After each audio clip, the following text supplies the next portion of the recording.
ये बात बताने वाली नहीं थी, लेकिन अब बतानी पड़ेगी क्योंकि डीजीआई एसपीआर साहब ने कट्टा खुद खोल दिया है, तो अब वो खुद ही बांधे। सुहेल अफरीदी ने करक जाना था, तो उन्हें एजेंसियों ने, पाकिस्तान की इंटेलिजेंस एजेंसियों ने, फौज से वाबस्ता, उन्होंने बताया कि आप पर 100% हमला होने वाला है, आप करक का अपना दौरा मुलतवी कर दें। उन्होंने कहा जी मैं तो जाऊंगा। फिर उन्होंने कहा जी आप जलसागाह तब्दील कर दें। उन्होंने कहा जी वो भी नहीं होगी।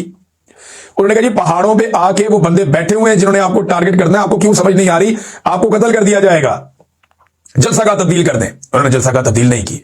फिर ये कहा गया स्टेज का रुख बदल दें। उन्होंने कहा जी स्टेज का रुख भी नहीं बदलेगा। फिर कहा गया जहां पे डाइस पड़ा हुआ ना वो मुकाम बदल दें, डाइस उठा के यहां से किसी और जगह पे रख दें, कोई सिक्योरिटी का आप बंदोबस्त कर दें, हमारे पास पक्की इतला है कि आपके ऊपर दहशतगर्दी का हमला होगा। तो डीजीआई एसपीआर साहब, ये जो सुहेल अफरीदी को इंफॉर्मेशन दे रहा था, ये कोई भारतीय फौजी तुकाराम था, या जो सुहेल अफरीदी को जो कह रहा था कि आपके ऊपर कातलाना हमला होने वाला है और दहशतगर्द आपके खिलाफ एक दहशतगर्दी करने वाले हैं, ये कौन कर रहा था? अजीत दोवल कर रहा था। भाई पाकिस्तानी एजेंसियां उसको बता रही थी ना, वो तो डरा नहीं और चला गया वहां पे।